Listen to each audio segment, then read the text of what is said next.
Amin. Wa amma fadlu lailatul qadri jaa an Rasulillahi sallallahu alaihi wasallam qala man qama lailatul qadri imanan wa ihtisaban ghufira lahu ma taqaddama min dzanbi. Namun sebelumnya Bapak Ibu Saudara dibuka kembali halaman 23. Halaman 23 terkait tentang hadis yang kemarin 23. Anna Rasulullah sallallahu alaihi wasallam lamma raja'an hajjatil wada, di bawah itu halaman 23 di bawah. Qala li Ummi Sinan al-Ansariyah, bahwasanya Rasulullah sallallahu alaihi wasallam tatkala pulang dari haji wada. Ini terkait dalil umroh di bulan Ramadan sebanding dan pahala haji. Jadi ada hadis Nabi bahwasanya Rasulullah ketika pulang dari haji wada, qala, lalu Rasulullah berkata li Ummi Sinan al-Ansariyah, dia berkata kepada Ummi Sinan al-Ansariyah. Ummi Sinan itu orang perempuan yang tinggalnya di Madinah, orang Ansor. Lalu Nabi bilang sama beliau begini, memana'aki antahuji ma'ana, apa penyebabnya yang menghalangi kamu tidak berangkat haji bersama-sama dengan kami. Jadi Ummi Sinan saat itu kagak pergi haji wada, gitu maksudnya. Ya, haji wada itu haji yang terakhir yang Nabi kerjakan.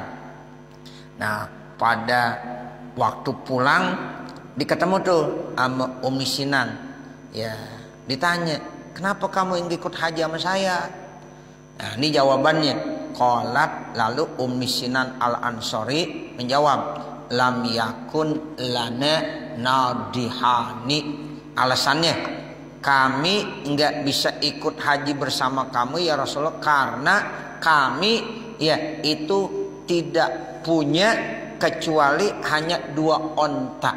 Ini nadihani artinya 2 onta. Fahajja abu waladiha, maka pergi haji ayah daripada anak-anaknya, wabnuha, dan anaknya. Jadi yang pergi haji cuma 2 orang dari keluarga Ummi Sinan. Ayah daripada anaknya berarti suaminya sama anaknya. Jadi yang ikut haji wada suami daripada Ibnu Sinan al-Ansari dan putranya. Kenapa? Nunggangnya ala nadihin, cuma 1 kuda, 1 onta. Karena dia punya 2 onta doang. Nah sementara ya 1 onta digunakan buat suaminya dan putranya. Sebab dulu orang kalau pergi haji kan naik onta. Nah begitu. Dari Madinah tuh Pak ke Mekah naik onta. Kita naik bis aja, ya Allah, sampai 5 jam. Sekarang ada kereta cepat. Ya, ada lagi angkut dari Madinah, Mekah Madinah pakai kereta cepat. Ya, itu ada 2 kemungkinan. Ya, tapi saat itu ya Nabi masih pakai onta. Nah, kami kata Ummi Sinan kagak berangkat haji. Kenapa? Karena cuma punya 2 onta doang. 1 onta udah dipakai sama suaminya dan anaknya. Tinggal 1 lagi. Wa taroka lana nadihan. Lalu ya dia tinggalkan kepada kami 1 onta lagi. Buat apa?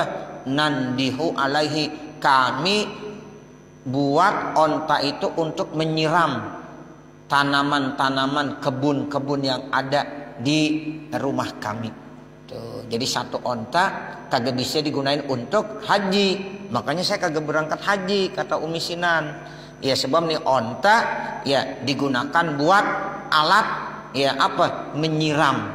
Ya dia banyak kebunnya. Ya jadi sehingga ya kebun itu perlu disiram. Nah ada alat bantunya. Nah alat bantunya tidak lain adalah 1 onta lagi. Jadi kesimpulannya itu alasannya kenapa Ummu Sinan kagak bisa berangkat haji wada bersama Rasul sementara suaminya berangkat sama anaknya doang berdua. Karena dia punya onta cuma 2. Yang 1 dipakai sama suami dan anaknya, yang 1 lagi untuk digunakan di rumah buat menyiram tanaman-tanaman yang dia punya. Itu alasannya begitu. Lalu qala, Nabi berkata kepada Ummi Sinan, fa iza jaa Ramadan, maka nanti apabila datang Ramadan, Pak Tamiri, kamu umroh aja udah. Ya sekarang kamu kagak sempat berangkat haji wada sama saya, suami kamu doang sama anak kamu. Nah nanti kalau datang Ramadan kamu umroh saja. Fa inna umratan fihi ta'dilu hajjatan. Maka umroh yang dikerjakan pada bulan Ramadan sebanding dengan ibadah haji. Itu yang kemarin, begitu hadisnya. Sekarang kita lanjutkan. Wa amma fadlu lailatul qadri, adapun keutamaan malam qadar atau ya malam ya yang kita kenal dengan Lailatul Qadar. Jadi udah malam pakai lailah lagi, malam Lailatul Qadar. Nah, emang udah begitu bahasa kita. Sama juga batu Hajarul Aswad. Ya, udah batu pakai hajar lagi ya. Batu Hajarul Aswad. Hajar apa namanya? Batu. Ya, mestinya ini apa? Hajarul Aswad. Jangan bilang ini apa? Batu Hajarul Aswad. Batu artinya apa? Hajar. Hajar artinya apa? Batu. Jadi kalau bilang ini apa? Hajarul Aswad. Ini apa? Batu Aswad. Nah, mestinya begitu aja udah. Jangan batu Hajarul Aswad. Itu Pak, Hajarul Aswad, batu hitam, itu salah satu benda yang diambil dari surga. Ya, dulu waktu Nabi Ibrahim bikin Ka'bah, ya itu di pojok mesti ada batu. Nabi Ismail suruh cari batu yang paling cakep. Lalu Allah perintahkan malaikat Jibril untuk mengambil batu dari sorga. Makanya barang sorga yang ada sampai sekarang itu namanya Hajar Aswad. Ya, batu hitam. Dulu asalnya Hajar Aswad itu bukan hitam. Ya, dulu putih. Seperti salju putihnya. Salju putih nggak Pak? Bu, putih. Itu kata Nabi gara-gara tersentuh oleh orang-orang yang banyak dosa. Jadi orang-orang yang banyak dosa menyentuh batu tersebut, yang tadinya batu itu putih seperti salju berubah menjadi hitam. Tuh, makanya sampai sekarang hitam. Makanya disebutlah Hajarul Aswad, batu hitam. Itu artinya satu-satunya benda yang memang diambil dari sorga. Ya, jadi kalau mau melihat barang sorga yang sampai ada di dunia saat ini, yaitu satu-satunya Hajarul Aswad, batu hitam. Dan ingat catatannya, dulu bukan hitam, dulu apa? Putih. Ya, sehingga kata Nabi karena banyak tersentuh oleh orang-orang yang berdosa, akhirnya berubah menjadi hitam. Disebutlah Hajarul Aswad.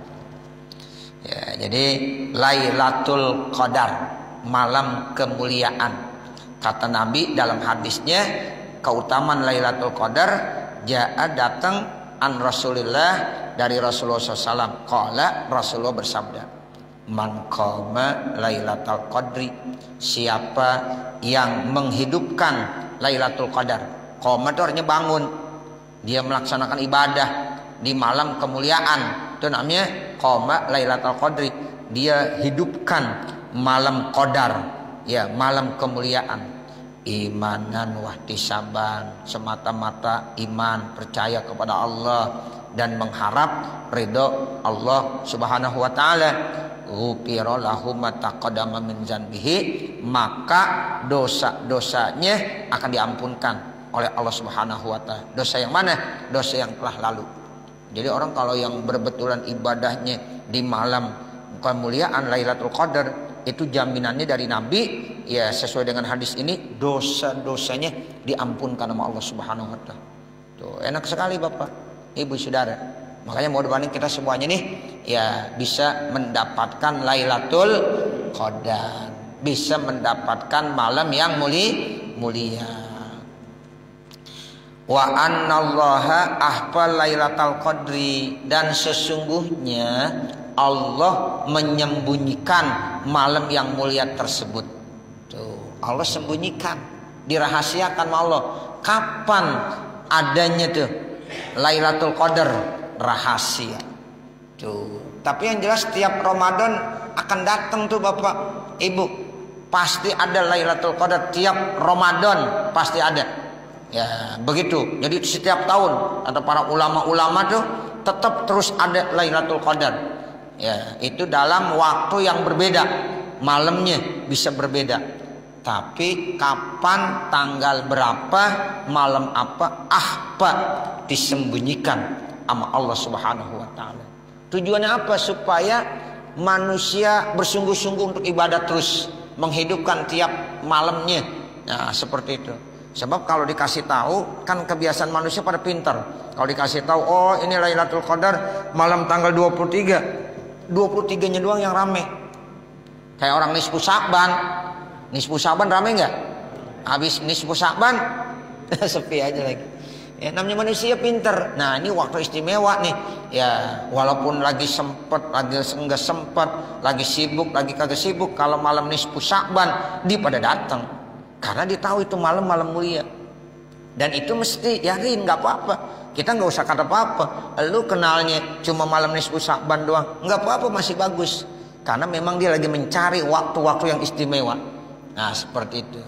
Nah, dari situlah makanya Allah sembunyikan, Allah rahasiakan kapan Lailatul Qadar, supaya nih kita nih manusia biar pada sungguh-sungguh dari malam pertama sampai malam terakhir, dengan tujuan supaya mendapatkan Lailatul Qadar. Ini akhfa begitu. Allah sembunyikan, Allah rahasiakan Lailatul Qadar. Wa abana Rasulullah SAW, dan Rasulullah menjelaskan anna mazona iltimasiha, bahwasanya dugaan kuatnya tuh, dugaan kuatnya nanti Lailatul Qadar itu berbetulannya fil asril awakhiri, di 10 akhir min Ramadana, daripada bulan Ramadan. Tapi Nabi kasih tahu juga bocoran, ada kisi-kisi soalnya. Ya, kisi-kisi soalnya apa? Ada nanti, yaitu di 10 hari 10 malam yang terakhir.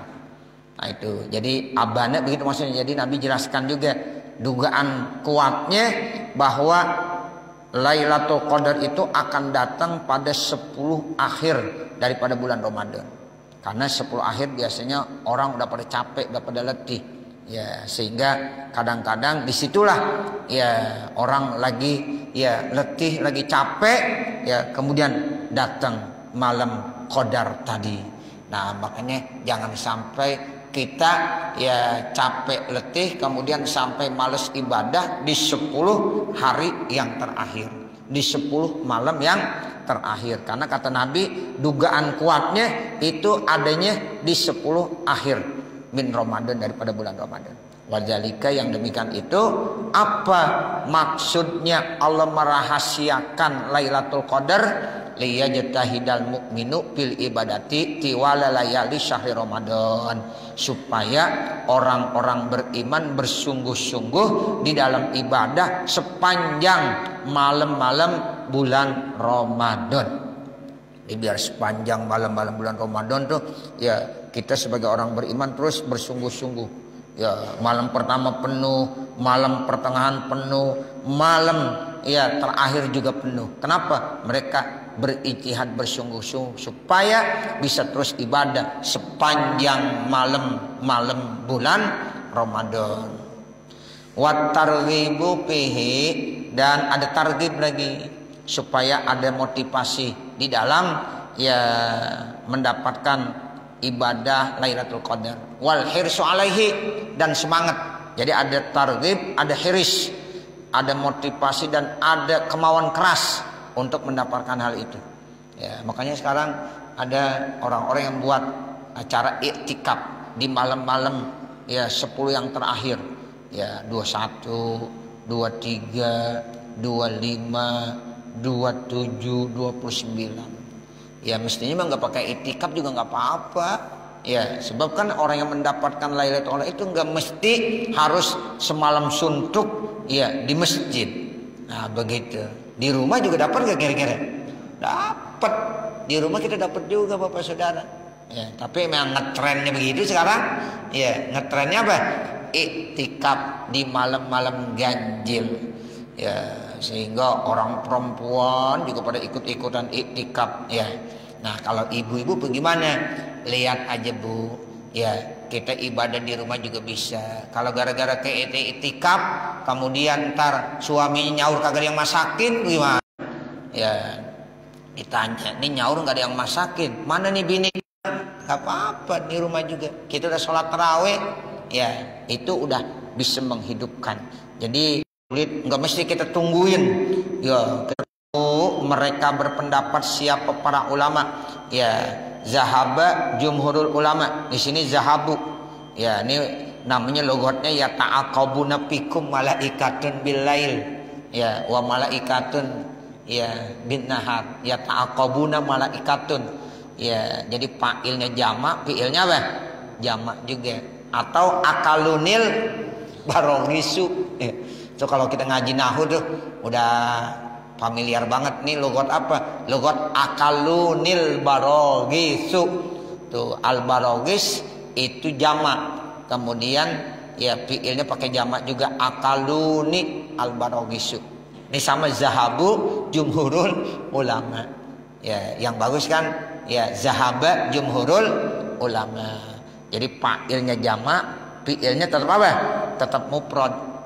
Tetap mufrad aja nggak apa-apa. Zahaba jumhurul ulama. Ya akalunil barokah di 10 yang daripada bulan Ramadan.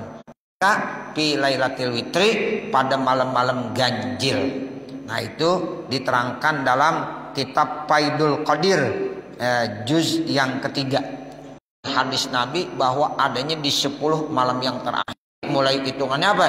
Tanggal 21, 23, 25, 27, 29. Nah itu silakan itu pilih di antara malam-malam ganjil tersebut.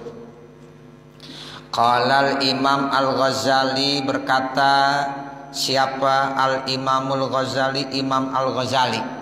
Inna lailatal qadri tu'lamu bil yaumil awali. Sesungguhnya malam qadar, lailatul qadar itu bisa diketahui bil yaumil awal di hari pertama min syahri Ramadannya, yaitu dari bulan Ramadan. Ini rumusnya menurut Imam Al-Ghazali. Jadi kapan lailatul qadar dapat diketahui? Hari apa awal daripada bulan Ramadan. Nah sekarang ya dijelaskan oleh Imam Al-Ghazali.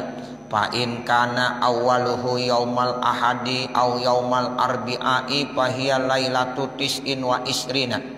Kalau seandainya awal Ramadan hari Ahad atau awal Ramadannya hari Rebo, maka Lailatul Qadarnya jatuhnya tanggal 29. Au yaumul isnaini, atau kalau awal Ramadannya hari Senin, fahiya lailatu ihda wa isrina, maka Lailatul Qadar jatuhnya pada malam tanggal 21. Au yaumus sulasai, atau kalau seandainya awal Ramadannya hari Selasa, awil Jum'ati, atau awal Ramadannya hari Jumat, sama nih Selasa atau Jumat. Nah itu kata Imam Al-Ghazali, fahiya lailatu sab'in wa isrina, maka Lailatul Qadarnya terjadi pada malam tanggal 27 Ramadan. Awil khamisi, atau kalau awal Ramadannya hari Kamis, fahiya lailatul khamsin wa isrina, maka Lailatul Qadarnya jatuh pada tanggal 25. Jadi malam tanggal 25. Nah yang terakhir au yaumas sabti, atau awal Ramadan hari Sabtu. Nih kemarin kita awalnya hari Sabtu, pemerintah ya yang mengumumkan. Nah walaupun ada juga hari Ahad, hari Minggu. Nah sekarang kita patokannya yang pemerintah dulu dah. Nah pemerintah itu mengumumkan bahwa Ramadan hari Sabtu, fahiya lailatu salasin wa isrina, berarti Lailatul Qadarnya jatuhnya malam tanggal 23. Nah itu semuanya dijelaskan dalam kitab I'anatut Thalibin. Lebih jelasnya Bapak bisa buka Fathul Mu'in syarahnya, yaitu I'anatut Thalibin. Nah di situ ya terkait tentang penjelasan Imam Al-Ghazali. Jadi saya ulangi lagi ya supaya jadi patokan kita boleh. Ya kata Imam Al-Ghazali, Lailatul Qadar itu bisa kita tahu kalau ya awal Ramadan hari Ahad atau hari Rabu, berarti tanggal 29. Kalau awal Ramadan hari Senin, berarti Lailatul Qadarnya tanggal 21. Kalau awal Ramadan hari Selasa atau hari Jumat, maka Lailatul Qadarnya tanggal 27. Kalau ya awal Ramadan hari Kamis, maka Lailatul Qadarnya jatuhnya tanggal 25. Atau yang terakhir, awal Ramadan hari Sabtu, berarti Lailatul Qadarnya nanti pada tanggal 23. Artinya malam-malam ganjil itulah yang akan ya ditemukan Lailatul Qadar. Nah, mudah-mudahan kita semuanya nanti akan mendapatkan Lailatul Qadar. Amin ya rabbal alamin. Cukup saya kira, mudah-mudahan apa yang kita baca ada manfaatnya. Amin ya rabbal alamin. Wa sallallahu ala sayyidina Muhammadin wa ala alihi wa sahbihi wa sallam. Walhamdulillahi rabbil alamin. Al-Fatihah. A'udzu billahi minasyaitonir rajim. Bismillahirrahmanirrahim. Alhamdulillahi rabbil alamin. Arrahmanir rahim. Maliki yaumiddin. Iyyaka na'budu wa iyyaka nasta'in. Ihdinas siratal mustaqim. Siratal ladzina an'amta 'alaihim ghairil maghdubi 'alaihim waladdallin. Rabbi ighfirli wa liwalidayya amin. Ya Rabbana tarafna bi annana qatarafna wa annana ashrafna ala ladha ashrafna fatub alayna taubah taghsil حوبا واستر لنا العورات وآمن الروعات واغفر لوالدينا ربي ومولودينا والآل وسائر الخلان وكل لذي محبة أو جيرة أو صحبة والمسلمين أجمع آمين ربي يسمع فضلا وجودا منا لا باكتساب منا بالمصطفى الرسول نحظى بكل سول صلى وسلم ربي